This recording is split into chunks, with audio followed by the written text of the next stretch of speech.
Fala pessoal, tudo bem? Dando continuidade ao tema progressão aritmética, nessa aula vamos falar sobre a soma de uma PA, começando pela fórmula da soma de uma PA, ou seja, a fórmula necessária para encontrar o somatório de uma sequência que se encontra em progressão aritmética.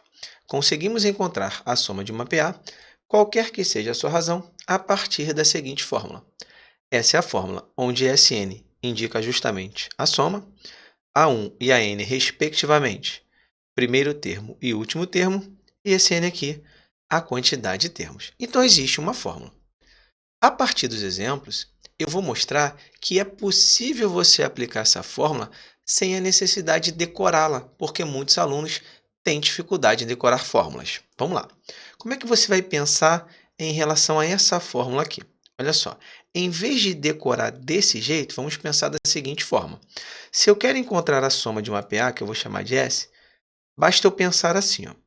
Eu vou pegar o último termo, vou adicionar ao primeiro termo, vou pegar esse resultado e vou multiplicar pela metade da quantidade de termos dessa sequência, ok? Isso aqui, gente, nada mais é do que a aplicação dessa fórmula, porém a partir de uma linguagem mais simples. Último mais primeiro, que multiplica a metade da quantidade de termos. O que é isso, Júlio? Na prática, é justamente a fórmula do somatório que envolve o raciocínio de progressão aritmética. Porém, é uma maneira mais suave de você entender, né, essa fórmula sem a necessidade de decorá-la. Tudo bem? Vamos verificar na prática. Está aí o nosso exemplo 1. Calcule a soma dos 8 primeiros termos dessa sequência aqui. É claro que se eu der continuidade, eu vou conseguir encontrar o somatório. Mas eu quero que você entenda o seguinte.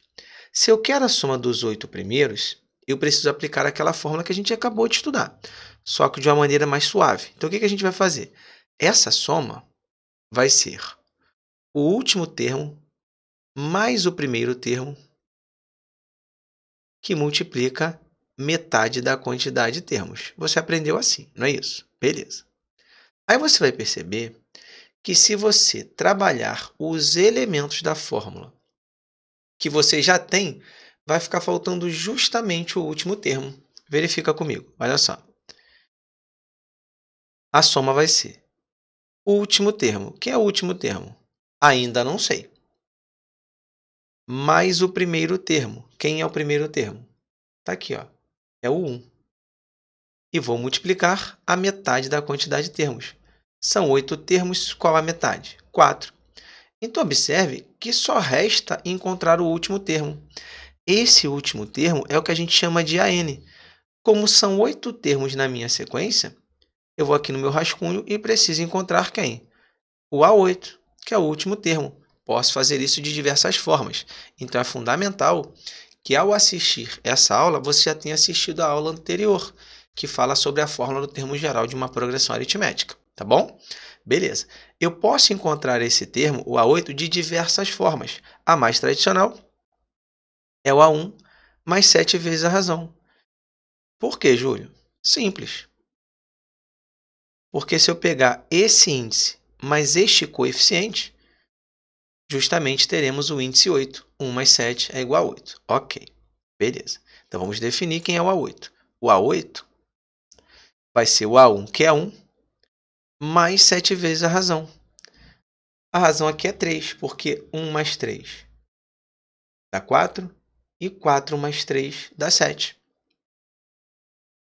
Primeiro eu faço esse produto. Então, meu A8 vai ser 1 mais 21. Ele vai ser 22. Agora, eu vou substituir aqui, ó, no lugar desse U, eu vou colocar o 22. Então, o meu somatório vai ser o último termo, que é o 22, mais 1 vezes 4. Então, a soma vai ser 23 vezes 4. 23 vezes 4 é igual a 92. Então, este é o somatório dos 8 primeiros termos dessa PA de razão 3. Esse, pessoal, é um método universal. Você pode aplicar sempre. Último mais primeiro vezes a metade da quantidade. O que é isso? Você vai somar os extremos da PA, que são justamente o primeiro e o último termos, e vai multiplicar pela metade da quantidade de termos. Julio, e se a quantidade de termos for ímpar? Eu faço a mesma coisa? Sim, você faz a mesma coisa. Vou te mostrar um exemplo. Dentro desse exemplo, vou criar aqui rapidamente para você. Vou criar aqui um exemplo, só para você entender se a quantidade fosse ímpar. Vou aproveitar a mesma sequência. Olha só, se eu te pedisse, qual o somatório dos 5 primeiros termos dessa sequência? Tá bom? Aí você pensa o seguinte, o somatório dos 5 primeiros termos vai ser o último mais primeiro, ou seja, a soma dos extremos, que multiplica a metade da quantidade. Você já aprendeu, isso aqui não é mais novidade. Beleza. O último é o quinto termo. Aqui eu não preciso aplicar a fórmula do termo geral, porque é só acrescentar 3 unidades duas vezes. Eu faço 7 mais 3, que vai dar 10. E 10 mais 3, que vai dar 13. Só para você observar. Esse cara aqui é o meu quinto termo.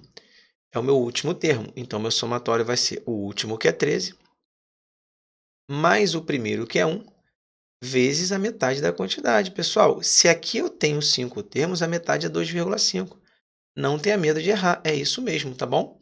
Então, aqui o meu somatório vai ser 14 vezes 2,5. Poxa, Júlio, eu não sei fazer 14 vezes 2,5. Faz o seguinte. Faça 14 vezes 25 e divide por 10.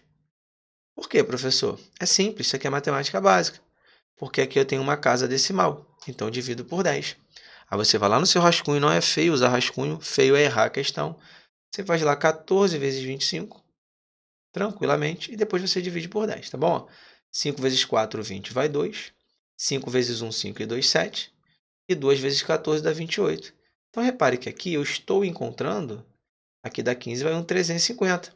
Só que eu preciso dividir por 10. Então, vou ter isso aqui, 350 dividido por 10, que vai ser o quê? 35. Então, 14 vezes 2,5 é o somatório, que é o quê? 35, tá bom? Legal. E observe que se você fizer o somatório no braço, 1 mais 4 mais 7 mais 10 mais 13 tem que dar 35. Vamos conferir? 1 mais 4, 5, mais 7, 12. Mais 10, 22, mais 13, 35. Então, repare que de fato está certinho. Então, acabei de ensinar o raciocínio universal para encontrar o somatório de uma sequência que está em progressão aritmética. Soma dos extremos que multiplica metade da quantidade. Acabou, e isso dá certo sempre. Claro, quando você não tiver o último termo, você vai ter que aplicar a fórmula do termo geral para encontrar esse último termo. Isso foi ensinado onde? Na aula anterior, e eu vou deixar o link aqui na descrição desse vídeo. Tá ótimo? Beleza, vamos prosseguir. Vamos para o nosso segundo exemplo. Pessoal, vou trazer dois casos especiais para que vocês entendam, tá? Inicialmente, a soma dos primeiros números ímpares. Se a soma dos primeiros números ímpares, tem que começar pelo 1, tá bom? E a razão, claro, vai ser 2. Se você aplicar aqui a fórmula da soma, último mais primeiro vezes metade da quantidade, claro que você vai chegar ao somatório, que é um método universal. Só que eu quero trazer mais conhecimento para você. Então é o seguinte, se eu tenho o somatório dos primeiros números ímpares, 1, 3, 5, 7 e assim vai, pessoal, não hesite. Pegue a quantidade de termos e eleve ao quadrado. É só isso. Isso é um caso especial. Então, se eu quero encontrar a soma dos primeiros números ímpares, ou seja, o meu start tem que ser 1, tem que começar no 1. Se começar no 3, por exemplo, não dá. Esse raciocínio aqui é o seguinte, vou pegar a quantidade de termos, que é n, e vou elevar ao quadrado. Olha que legal. Está aqui o meu somatório. Os 10 primeiros números ímpares são esses. Vai do 1 até o 19 com razão 2. Olha que legal, pessoal. Se eu fizer 1 mais 3, eu tenho aqui a soma dos dois primeiros números ímpares. Se eu pegar essa quantidade e elevar ao quadrado, vai dar 4. E olha que 1 mais 3 é 4. Legal, né? Se eu pegar agora a soma dos três primeiros números ímpares, você vai ver que é 3 ao quadrado. Porque olha só, 1 mais 3, 4, mais 5, 9. E 3 ao quadrado dá 9. Caramba, Júlio, eu não sabia, muito legal. Então, se eu pegar aqui os 4 primeiros números ímpares, 1 mais 3 mais 5 mais 7 tem que dar 16, porque é 4 ao quadrado. Se eu quiser, por exemplo, os 5 primeiros números ímpares, eu vou ter 5 ao quadrado, vai dar 25. E isso acontece, pessoal, infinitamente, tá bom? É o que a gente chama de princípio da indução finita, tá legal? Então, para eu somar os primeiros números ímpares, ou seja, uma PA em que o primeiro termo é 1 e a razão é 2, é só pegar a quantidade e elevar ao quadrado. Eu acabei de te demonstrar isso. Então, pensa comigo. Se eu quero os 10 primeiros termos, e aqui é uma sequência que envolve os primeiros ímpares, aqui o somatório vai ser esse, ó. A minha soma vai ser justamente n elevado ao quadrado. Não são 10? Então, 10 elevado ao quadrado dá 100. Claro que se você aplicar a fórmula, você também vai chegar a 100. Vou te mostrar. Ah, Júlio, se eu aplicasse a fórmula, como é que ficaria? Vou colocar aqui, ó. Se fosse fórmula, ia ser o seguinte, ó. Vai ser a soma, vai ser último mais primeiro vezes a metade da quantidade. Quem é o último? 19. Quem é o primeiro? 1. Ou seja, somei os extremos e multipliquei pela metade da quantidade. Não são 10? Qual a metade? 5. 19 mais 1 é 20. Então, repare que 20 vezes 5, de fato, é igual a 100. Eu só quero te mostrar que certas sequências, isso também acontece em PG, se eu souber de que caso eu estou tratando, de qual caso eu estou trabalhando, eu não preciso perder tempo. Ah, Júlio, se eu estou observando que são os primeiros ímpares, eu pego a quantidade e levo ao quadrado. Pronto, já tem a soma. Tudo bem? Isso também acontece em PG, tem um caso específico. Quando a PG começa no 1 e tem razão 2, tá bom? Tem um macetezinho também. Vamos lá. Soma dos primeiros números pares agora. Aqui é o seguinte, pessoal. Eu vou pegar a quantidade de termos e vou multiplicar justamente pelo valor consecutivo a essa quantidade. Como assim, professor? Vamos lá. Se eu quero os 10 primeiros termos dessa sequência, é uma PA em que o primeiro termo é 2 e a razão também é 2. Se eu quero os primeiros números pares, mesmo o zero sendo um valor par, tá bom, pessoal? O zero é par, o meu start tem que ser o 2. Por quê? Porque zero é o elemento neutro da adição. Então, nem adianta colocar o zero aqui. Vamos lá, observação de matemática básica. Zero é par? Sim, zero é par, batido o martelo. Quero a soma dos primeiros números pares. Vai começar no zero? Não, porque ele é o elemento neutro da adição. Não faz diferença nenhuma. Vai começar no 2. Se eu tenho uma PA em que o primeiro termo é 2 e a razão é 2, o somatório é obtido dessa forma. Eu pego a quantidade e multiplico pelo valor consecutivo a essa quantidade. Por exemplo, se eu quero aqui os 10 primeiros termos, é porque a sequência tem 10 termos. Então, o somatório vai ser 10 multiplicado pelo seu consecutivo, ou seja, o seu sucessor, que é o 11. Então, esse somatório é 110. Olha como eu ganhei tempo. Vamos verificar? Por que isso acontece? Olha só. Se eu pegar aqui a soma dos dois primeiros números pares, qual a quantidade? 2. Vou deixar o 2 aqui. Porque eu multiplico pelo consecutivo, pelo sucessor. Observe que 2 vezes 3, quanto dá? 6. E, de fato, a soma dos dois primeiros pares dá 6. Se eu pegar os 3 primeiros números pares, qual a quantidade? 3. Quem é o consecutivo? Quem é o sucessor? É o 4. Aqui o meu somatório tem que ser 12, porque eu vou fazer 3 vezes 4. E quanto é 3 vezes 4? 12. Vamos conferir. Ó. 2 mais 4, 6, mais 6, 12. De fato, a soma dos 3 primeiros números pares é igual a 12. Isso vai acontecer, pessoal, infinitamente. Se eu pegar os 4 primeiros números pares, qual a quantidade? 4. Quem é o sucessor? Quem é o valor consecutivo? É o 5. E 4 vezes 5 tem que dar quanto? 20. Vamos verificar? 2 mais 4 mais 6, 12 mais 8, 20. Isso vai acontecer o quê, pessoal? Infinitamente. Isso faz você ganhar tempo em questões, tá bom? Júlia, aplica a fórmula para eu ter certeza. Vamos lá. Vai ser, ó, último mais primeiro vezes metade da quantidade. Último, primeiro. Último mais o primeiro, que é a soma dos extremos, que multiplica a metade da quantidade. Se a quantidade é 10, eu multiplico por 5. Então, a soma vai ser 20 mais 2, 22. E 22 vezes 5, 110. Tudo bem, pessoal?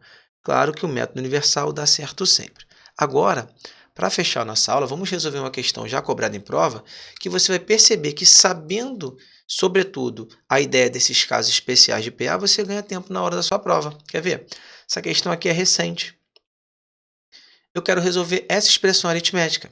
Se você parar para pensar, aqui eu tenho a soma dos primeiros pares. Não é isso? Vai do 2 até o 20. E aqui no denominador, eu tenho a soma dos primeiros ímpares. Sabendo isso, eu já ganho muito tempo na hora da prova. Vamos verificar? Aqui eu tenho os 10 primeiros números pares, tá bom? Aqui, ó, no numerador dessa fração. Vou pegar 10 vezes 11. Vai ser aquele somatório. Aqui eu tenho os 10 primeiros números ímpares nesse denominador. Vou pegar 10 elevado ao quadrado, que é 10 vezes 10. Pronto, já determinei os somatórios. Sinal de menos. Aí você vai perceber que aqui eu tenho os 10 primeiros números pares. Então, o resultado vai ser 10 vezes 11.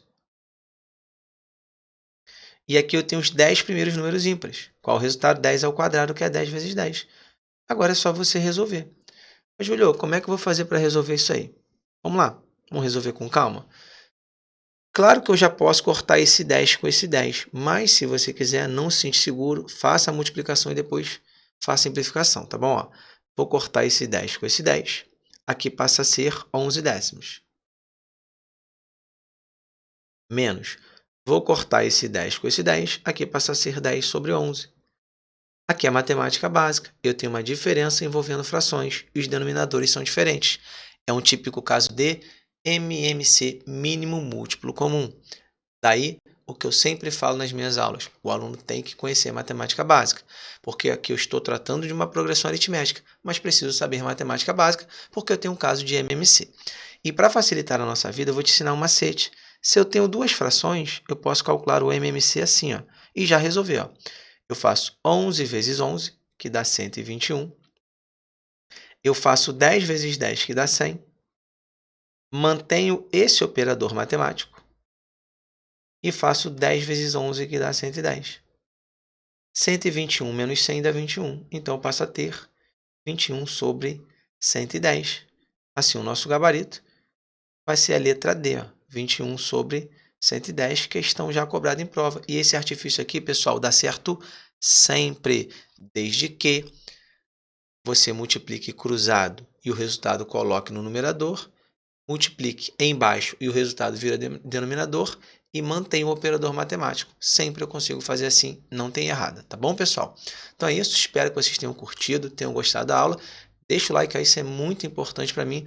Faz com que o YouTube ele possa passar esse vídeo para outros alunos, tá? Isso ajuda muito em relação à divulgação do meu trabalho. Agradeço, tá bom? Então encerro a nossa aula por aqui, tamo junto, um grande abraço e até a próxima.